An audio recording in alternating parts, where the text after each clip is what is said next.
Welcome to the Neville Goddard Insights channel, your ultimate destination for exploring the profound teachings of Neville Goddard. Lesson 4. No one to change but self. May I take just a minute to clarify what was said last night?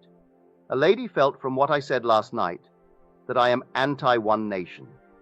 I do hope that I am not anti any nation, race, or belief. If perchance I used a nation, it was only to illustrate a point. What I tried to tell you was this: we become what we contemplate. For it is the nature of love, as it is the nature of hate, to change us into the likeness of that which we contemplate. Last night I simply read a news item to show you that when we think we can destroy our image by breaking the mirror, we are only fooling ourselves. When through war or revolution, we destroy titles which to us represent arrogance and greed, we become, in time, the embodiment of that which we thought we had destroyed. So today, the people who thought they destroyed the tyrants are themselves that which they thought they had destroyed. That I may not be misunderstood, let me again lay the foundation of this principle. Consciousness is the one and only reality. We are incapable of seeing other than the contents of our own consciousness.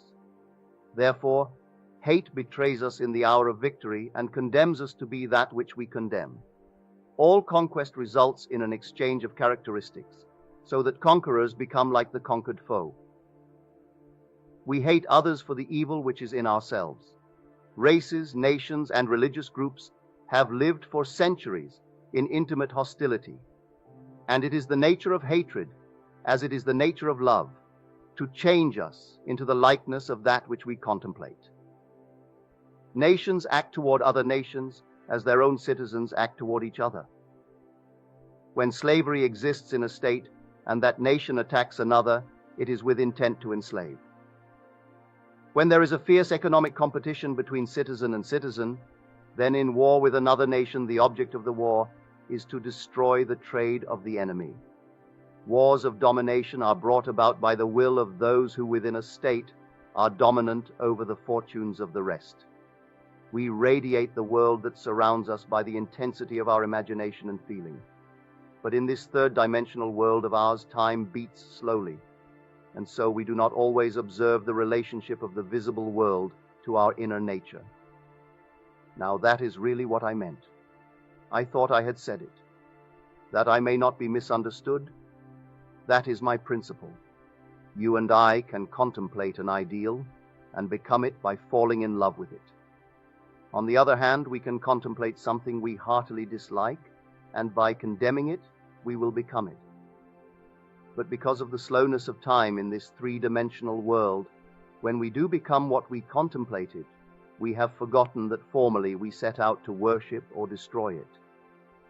Tonight's lesson is the capstone of the Bible, so do give me your attention. The most important question asked in the Bible will be found in the 16th chapter of the Gospel of St. Matthew. As you know, all of the Bible stories are your stories. Its characters live only in the mind of man. They have no reference at all to any person who lived in time and space, or to any event that ever occurred upon earth. The drama related in Matthew takes place in this manner. Jesus turns to his disciples and asks them, "Whom do men say that I, the Son of Man, am?" Matt 16:13. And they said, "Some say that thou art John the Baptist, some Elias, and others Jeremiah or one of the prophets." He saith unto them, "But whom say ye that I am?" And Simon Peter answered and said, "Thou art the Christ, the Son of the living God." And Jesus answered and said unto him, "Blessed art thou, Simon Bar-Jonah, for flesh and blood hath not revealed it unto thee, but my Father which is in heaven. And I say also unto thee that thou art Peter, and upon this rock I will build my church." Matt 16:14, 18. Jesus turning to his disciples is man turning to his disciplined mind in self-contemplation. You ask yourself the question, whom do men say that I am? In our language, I wonder what men think of me. You answer, some say John come again, some say Elias, Others say Jeremiah, and still others a prophet of old come again. It is very flattering to be told that you are, or that you resemble, the great men of the past. But enlightened reason is not enslaved by public opinion. It is only concerned with the truth, so it asks itself another question. But whom say ye that I am? In other words, who am I? If I am bold enough to assume that I am Christ Jesus, the answer will come back, thou art Christ Jesus. When I can assume it and feel it and boldly live it, I will say to myself, flesh and blood could not have told me this, but my Father which is in heaven revealed it unto me. Then I make this concept of self the rock on which I establish my church, my world. If ye believe not that I am he, ye shall die in your sins. John 8:24. Because consciousness is the only reality, I must assume that I am already that which I desire to be. If I do not believe that I am already what I want to be, then I remain as I am and die in this limitation.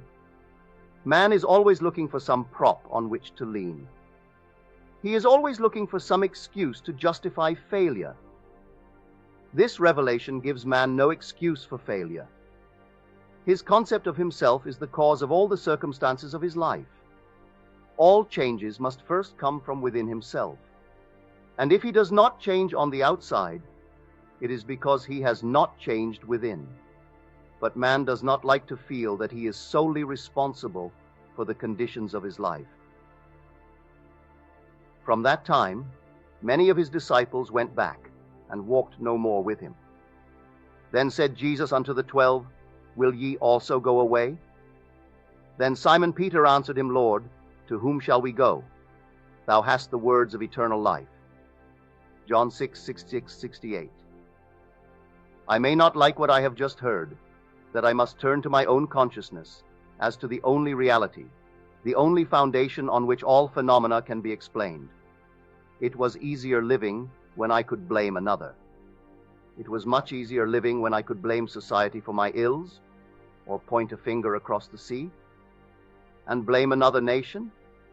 It was easier living when I could blame the weather for the way I feel. But to tell me that I am the cause of all that happens to me, that I am forever molding my world in harmony with my inner nature, that is more than man is willing to accept. If this is true, to whom would I go? If these are the words of eternal life, I must return to them, even though they seem so difficult to digest. When man fully understands this, he knows that public opinion does not matter, for men only tell him who he is. The behavior of men constantly tell me who I have conceived myself to be. If I accept this challenge and begin to live by it, I finally reach the point that is called the Great Prayer of the Bible. It is related in the 17th chapter of the Gospel of St. John. I have finished the work which thou gavest me to do. John 17:4.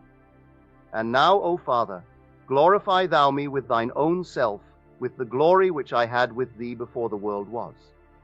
John 17:5. While I was with them in the world, I kept them in thy name.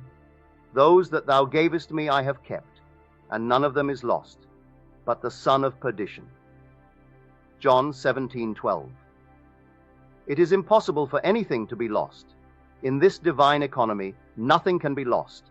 It cannot even pass away. The little flower which has bloomed once blooms forever. It is invisible to you here with your limited focus, but it blooms forever in the larger dimension of your being, and tomorrow you will encounter it. All that thou gavest me I have kept in thy name, and none have I lost, save the son of perdition. The son of perdition means simply the belief in loss. Son is a concept, an idea. Perdido is loss. I have only truly lost the concept of loss, for nothing can be lost. I can descend from the sphere where the thing itself now lives, and as I descend in consciousness to a lower level within myself, it passes from my world. I say, I have lost my health. I have lost my wealth. I have lost my standing in the community. I have lost faith. I have lost 1,000 things. But the things in themselves, having once been real in my world, can never cease to be. They never become unreal with the passage of time.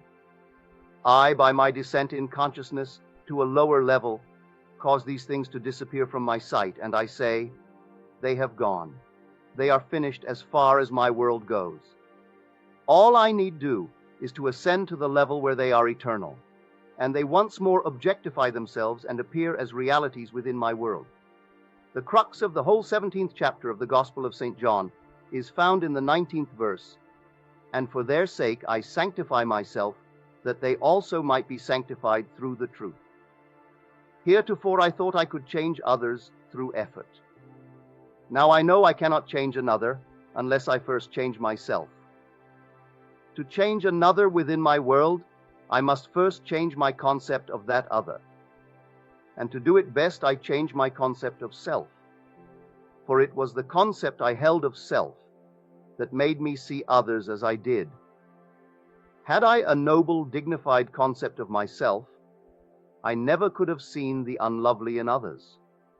Instead of trying to change others through argument and force, let me but ascend in consciousness to a higher level, and I will automatically change others by changing self. There is no one to change but self. That self is simply your awareness, your consciousness, and the world in which it lives is determined by the concept you hold of self. It is to consciousness that we must turn as to the only reality. For there is no clear conception of the origin of phenomena, except that consciousness is all and all is consciousness. You need no helper to bring you what you seek. Do not for 1 second believe that I am advocating escape from reality when I ask you to simply assume you are now the man or the lady that you want to be. If you and I could feel what it would be like, were we now that which we want to be, and live in this mental atmosphere as though it were real, then, in a way we do not know, our assumption would harden into fact. This is all we need do in order to ascend to the level where our assumption is already an objective, concrete reality. I need change no man. I sanctify myself, and in so doing I sanctify others.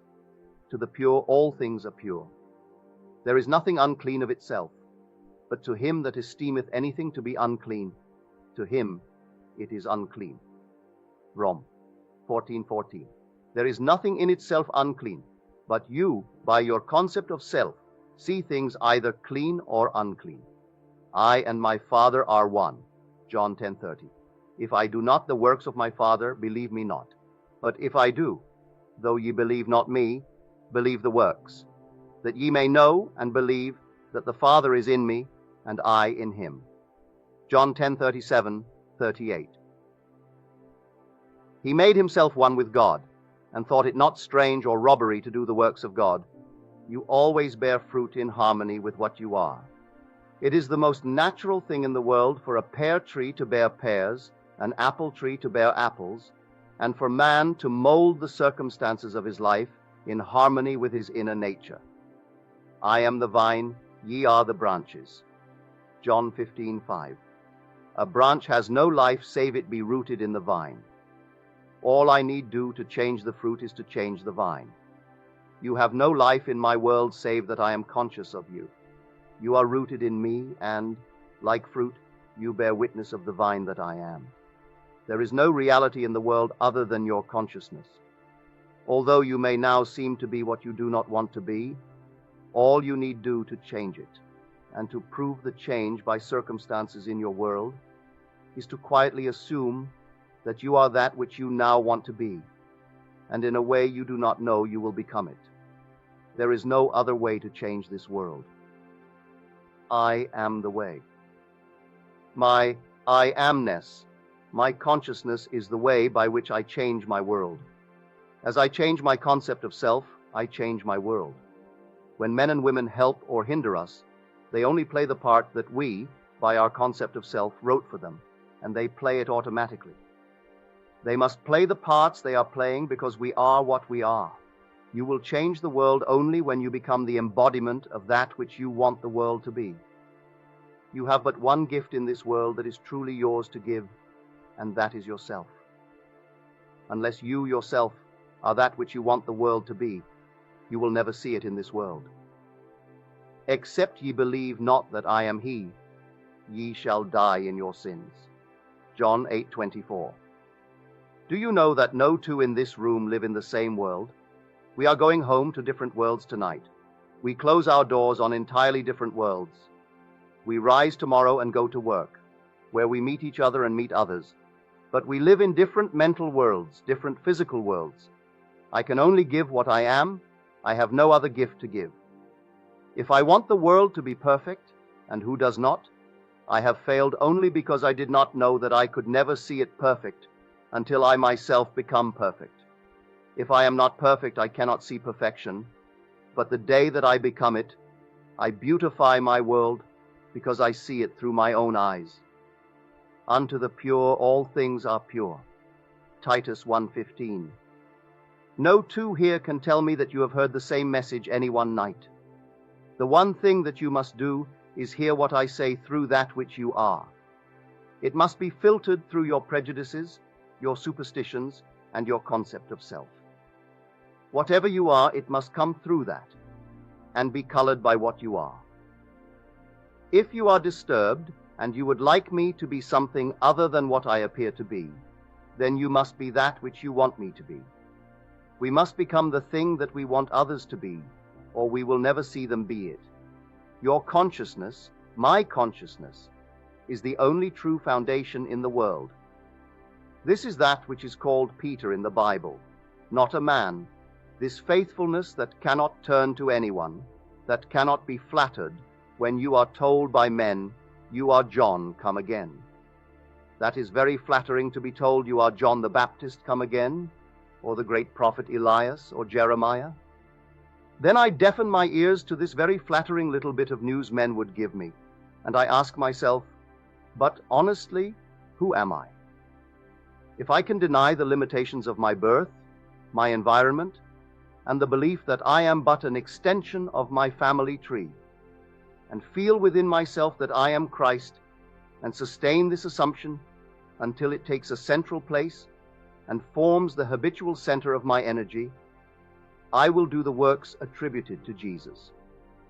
Without thought or effort, I will mold a world in harmony with that perfection which I have assumed and feel springing within me. When I open the eyes of the blind, unstop the ears of the deaf, give joy for mourning and beauty for ashes, then and only then have I truly established this vine deep within. That is what I would automatically do were I truly conscious of being Christ. It is said of this presence, he proved that he was Christ by his works. Our ordinary alterations of consciousness as we pass from one state to another are not transformations, because each of them is so rapidly succeeded by another in the reverse direction. But whenever our assumption grows so stable as to definitely expel its rivals, then that central habitual concept defines our character and is a true transformation. Jesus, or enlightened reason, saw nothing unclean in the woman taken in adultery. He said to her, "Hath no man condemned thee?" John 8:10. She said, "No man, Lord." And Jesus said unto her, "Neither do I condemn thee. Go and sin no more." John 8:11. No matter what is brought before the presence of beauty, it sees only beauty. Jesus was so completely identified with the lovely that he was incapable of seeing the unlovely. When you and I really become conscious of being Christ, we too will straighten the arms of the withered and resurrect the dead hopes of men. We will do all the things that we could not do when we felt ourselves limited by our family tree.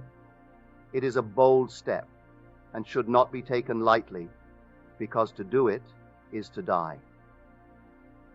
John, the man of 3 dimensions, is beheaded or loses his 3-dimensional focus, that Jesus, the 4th-dimensional self, may live.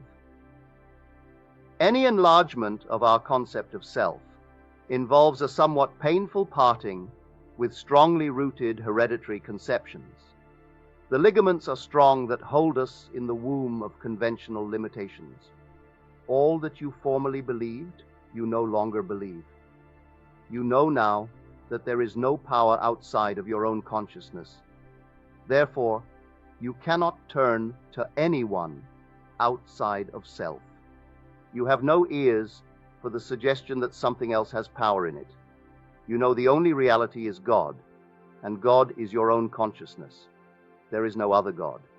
Therefore, on this rock, you build the everlasting church, and boldly assume you are this divine being, self-begotten because you dared to appropriate that which was not given to you in your cradle. A concept of self not formed in your mother's womb. A concept of self conceived outside of the offices of man. The story is beautifully told us in the Bible using the two sons of Abraham. One, the blessed, Isaac, born outside of the offices of man, and the other, Ishmael, born in bondage.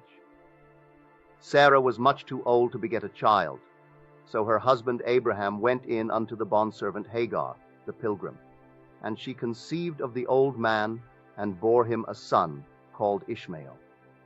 Ishmael's hand was against every man, and every man's hand against him.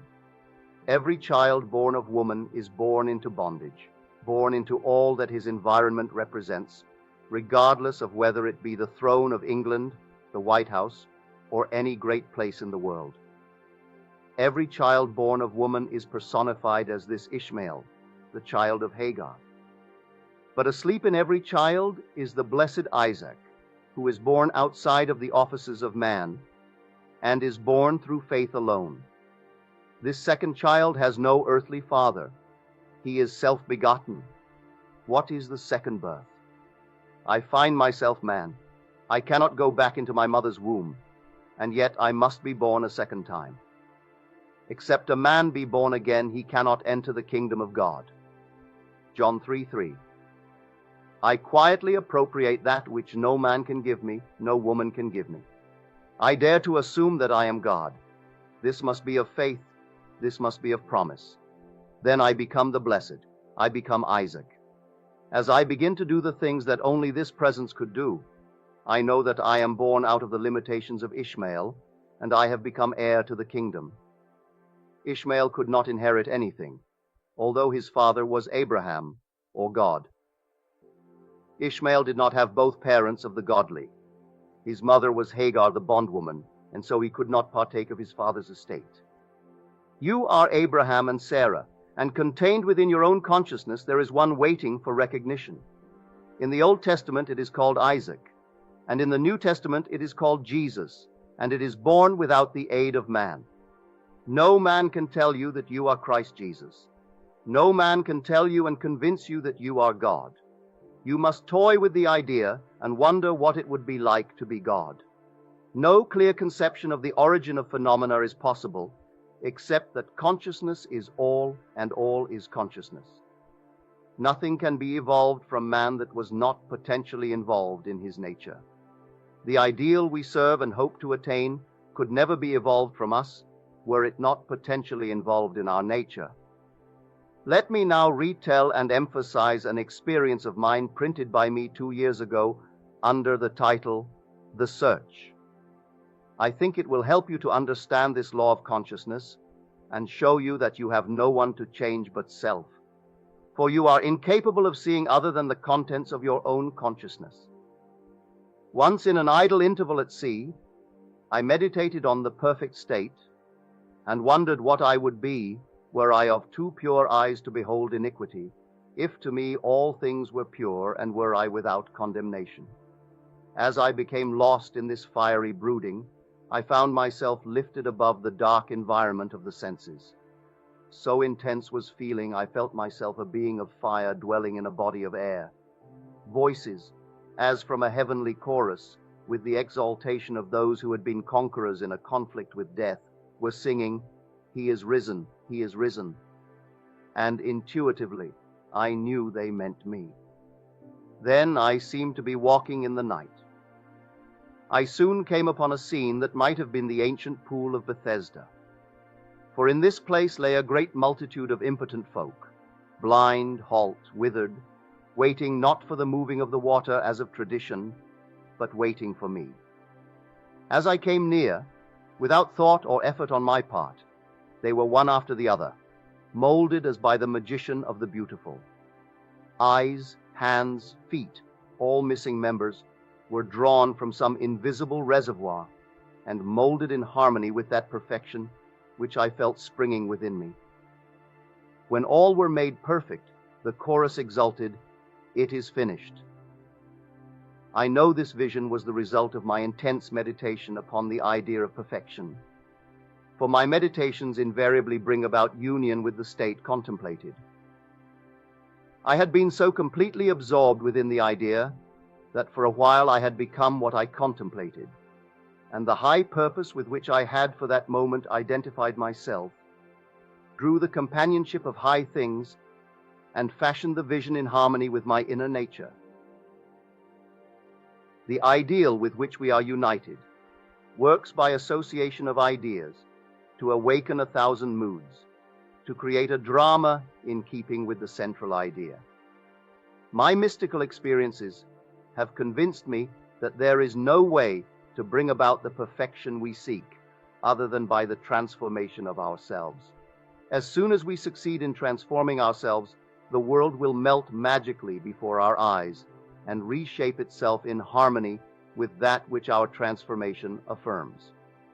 We fashion the world that surrounds us by the intensity of our imagination and feeling, and we illuminate or darken our lives by the concepts we hold of ourselves.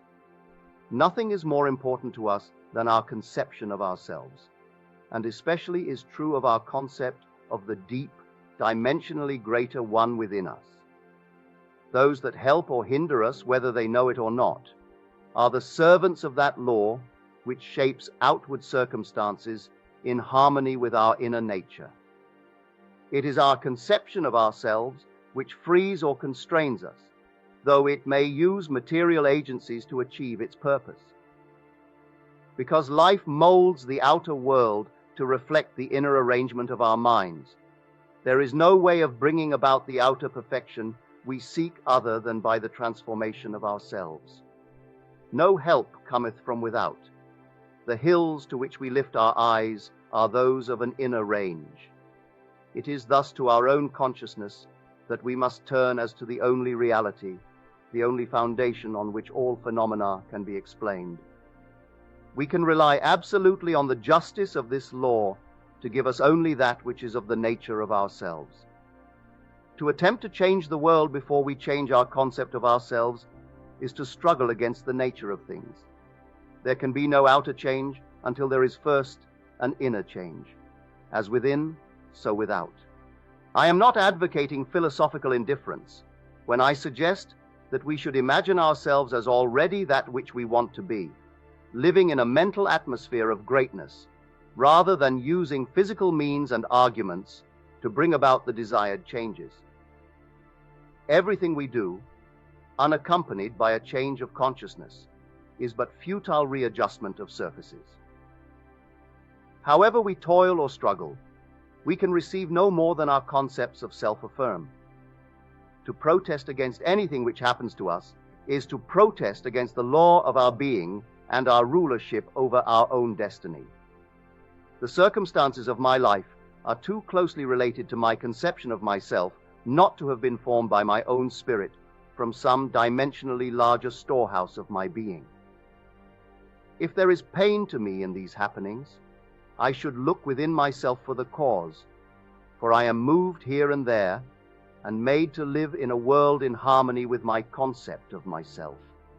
If we would become as emotionally aroused over our ideas as we become over our dislikes, we would ascend to the plane of our ideal as easily as we now descend to the level of our hates. Love and hate have a magical transforming power, and we grow through their exercise into the likeness of what we contemplate. By intensity of hatred, we create in ourselves the character we imagine in our enemies. Qualities die for want of attention, so the unlovely states might best be rubbed out by imagining beauty for ashes and joy for mourning. rather than by direct attacks on the state from which we would be free. Whatsoever things are lovely and of good report, think on these things. For we become that with which we are en rapport. There is nothing to change but our concept of self. As soon as we succeed in transforming self, our world will dissolve and reshape itself in harmony with that which our change affirms. I, by descent in consciousness, have brought about the imperfection that I see. In the divine economy, nothing is lost. We cannot lose anything, save by descent in consciousness from the sphere where the thing has its natural life. And now, O Father, glorify thou me with thine own self, with the glory which I had with thee before the world was. John 17:5. As I ascend in consciousness, the power and the glory that was mine return to me, and I too will say, I have finished the work thou gavest me to do. The work is to return from my descent in consciousness, from the level wherein I believed that I was a son of man, to the sphere where I know that I am one with my Father and my Father is God. I know beyond all doubt that there is nothing for man to do but to change his own concept of himself, to assume greatness and sustain this assumption. If we walk as though we were already the ideal we serve, we will rise to the level of our assumption and find a world in harmony with our assumption. We will not have to lift a finger to make it so, for it is already so. It was always so. You and I have descended in consciousness to the level where we now find ourselves, and we see imperfection because we have descended. When we begin to ascend while here in this three-dimensional world, we find that we move in an entirely different environment. We have entirely different circles of friends and an entirely different world while still living here. We know the great mystery of the statement, I am in the world, but not of it. Instead of changing things, I would suggest to all to identify themselves with the ideal they contemplate. What would the feeling be like were you of too pure eyes to behold iniquity, if to you all things were pure and you were without condemnation? Contemplate the ideal state and identify yourself with it, and you will ascend to the sphere where you as Christ have your natural life. You are still in that state where you were before the world was. The only thing that has fallen is your concept of self. You see the broken parts which really are not broken. You are seeing them through distorted eyes, as though you were in one of those peculiar amusement galleries, where a man walks before a mirror, and he is elongated, yet he is the same man. Or he looks into another mirror, and he is all big and fat.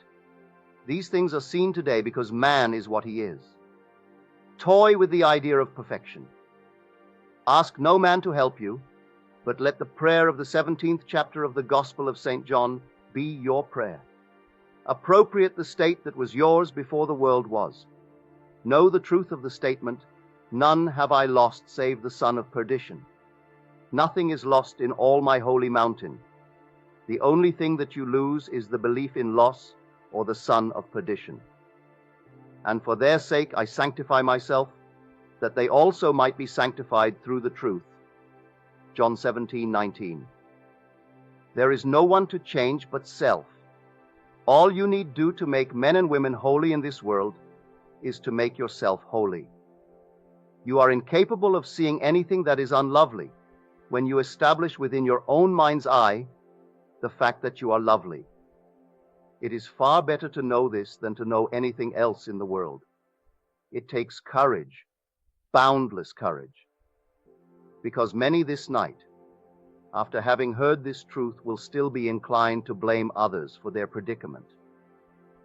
Man finds it so difficult to turn to himself, to his own consciousness, as to the only reality.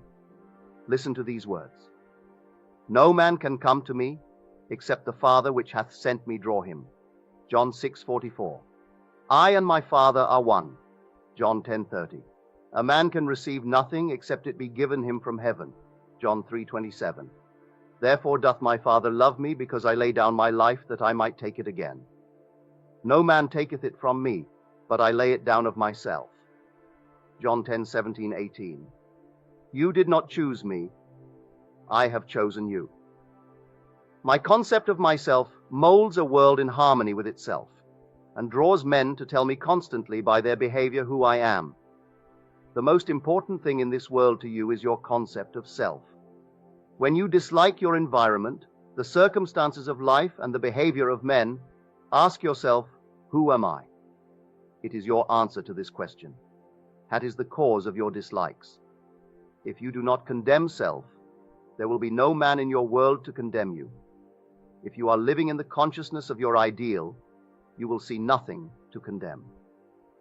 To the pure, all things are pure. Now I would like to spend a little time making as clear as I can what I personally do when I pray, what I do when I want to bring about changes in my world. You will find it interesting, and you will find that it works. No one here can tell me they cannot do it. It is so very simple, all can do it. We are what we imagine we are.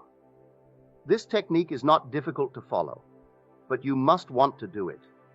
You cannot approach it with the attitude of mind, oh well, I'll try it.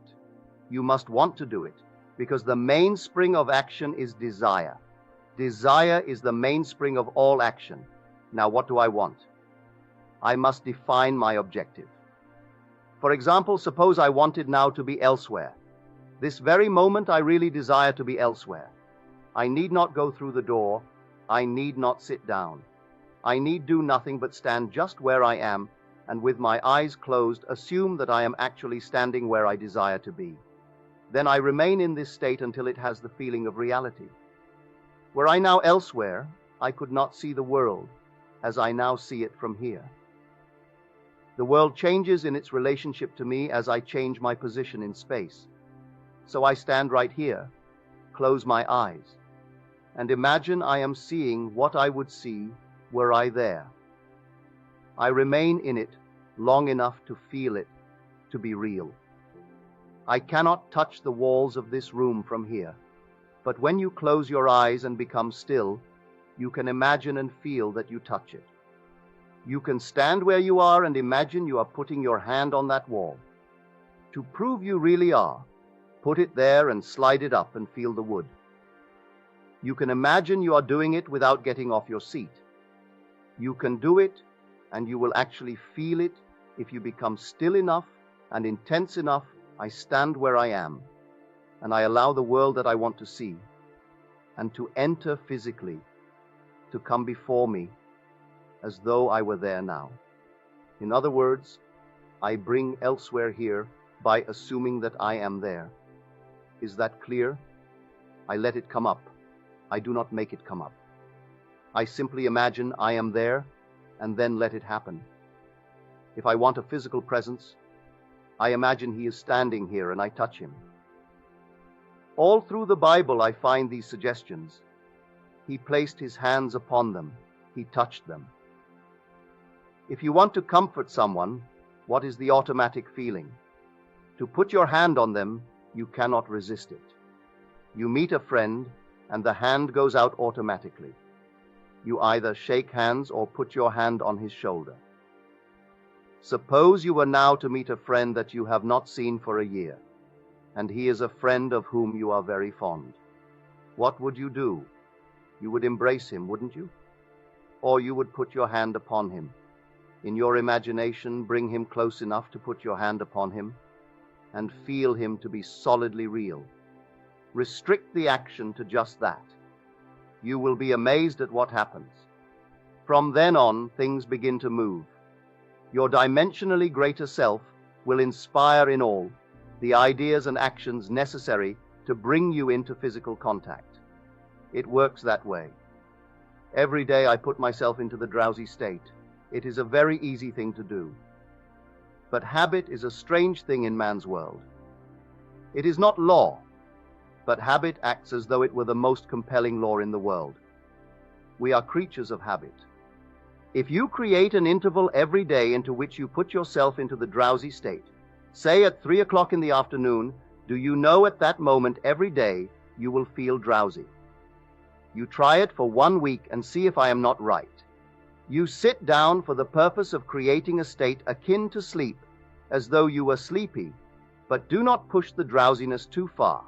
just far enough to relax and leave you in control of the direction of your thoughts.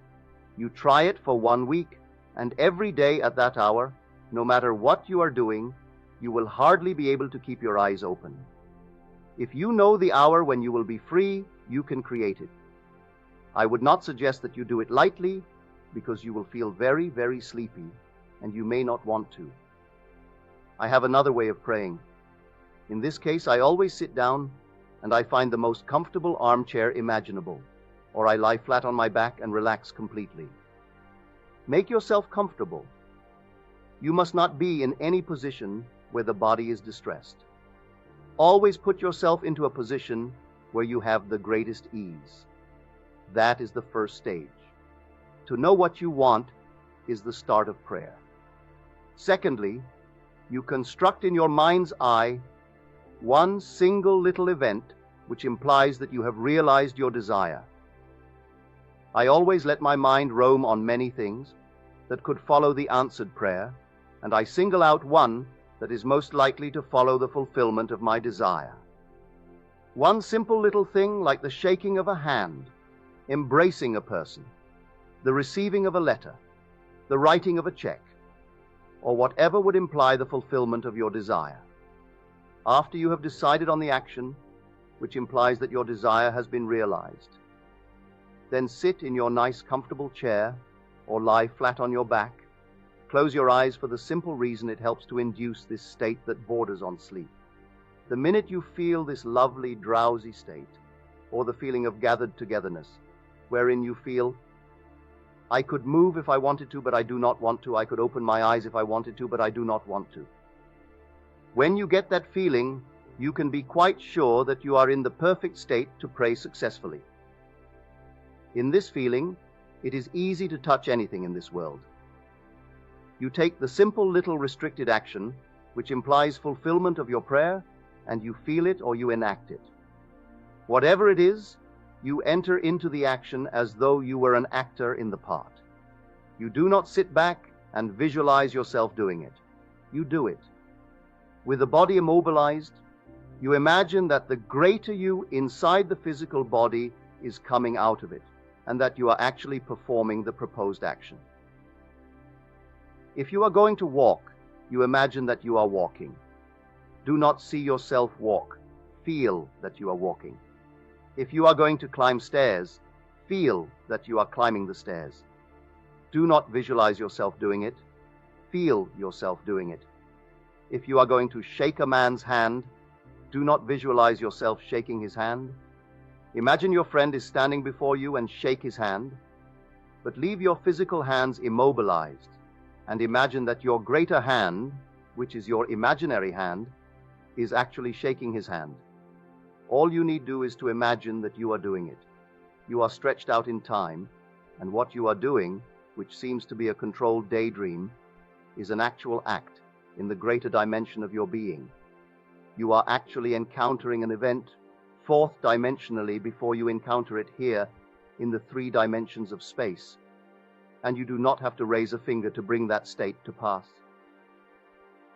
My third way of praying is simply to feel thankful. If I want something, either for myself or another, I immobilize the physical body, then I produce the state akin to sleep, and in that state just feel happy, feel thankful, which thankfulness implies realization of what I want. I assume the feeling of the wish fulfilled, and with my mind dominated by this single sensation, I go to sleep. I need do nothing to make it so, because it is so. My feeling of the wish fulfilled implies it is done. All these techniques you can use and change them to fit your temperament. But I must emphasize the necessity of inducing the drowsy state, where you can become attentive without effort. A single sensation dominates the mind if you pray successfully. What would I feel like now, were I what I want to be? When I know what the feeling would be like, I then close my eyes and lose myself in that single sensation, and my dimensionally greater self then builds a bridge of incident to lead me from this present moment to the fulfillment of my mood. That is all you need do.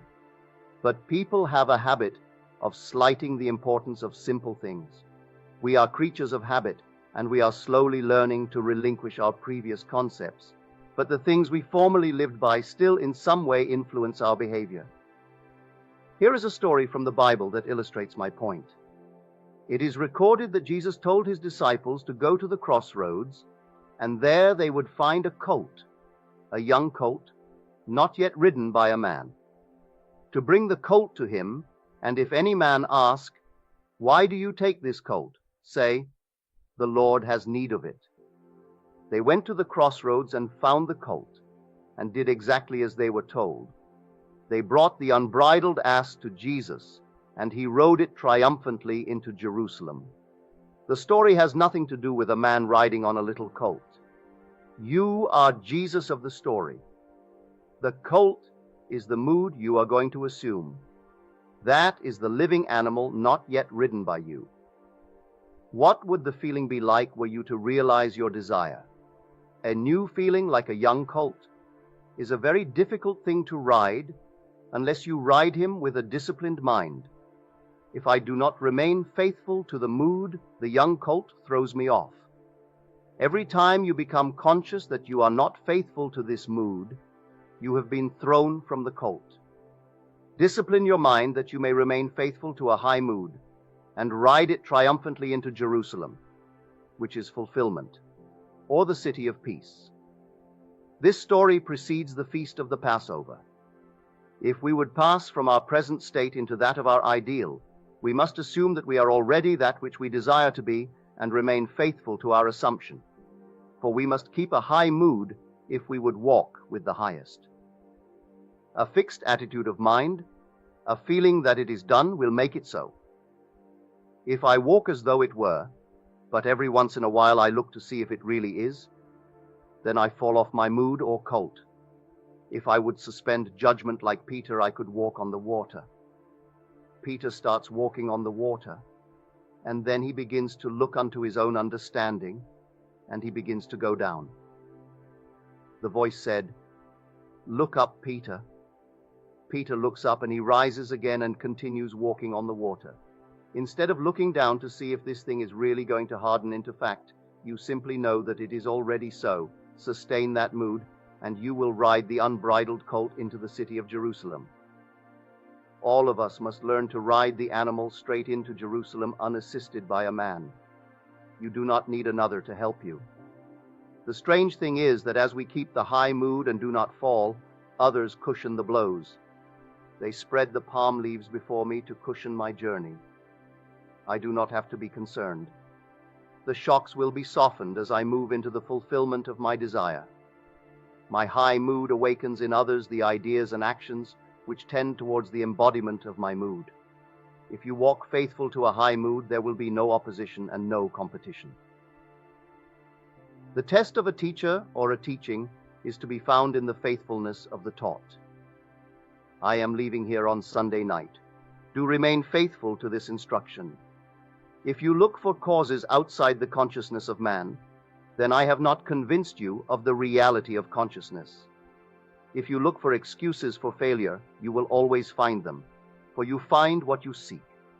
If you seek an excuse for failure, you will find it in the stars, in the numbers, in the teacup, or most any place. The excuse will not be there, but you will find it to justify your failure. Successful business and professional men and women know that this law works. You will not find it in gossip groups, but you will find it in courageous hearts. Man's eternal journey is for one purpose: to reveal the Father. He comes to make visible his Father, and his Father is made visible in all the lovely things of this world.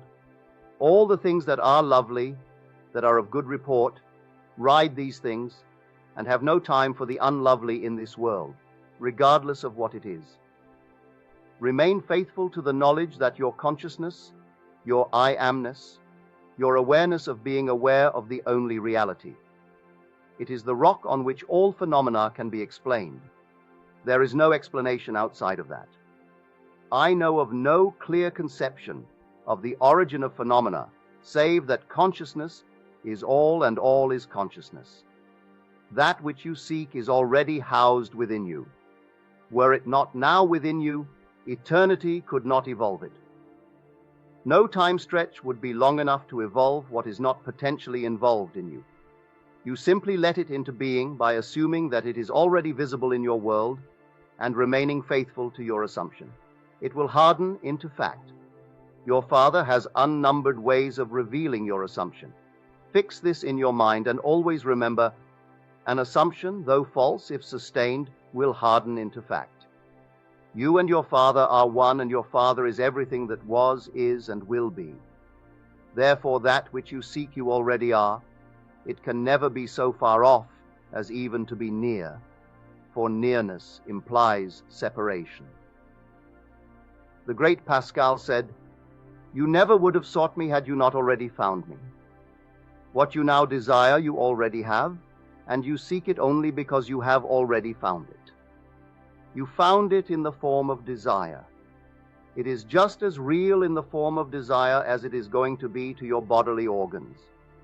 You are already that which you seek, and you have no one to change but self in order to express it."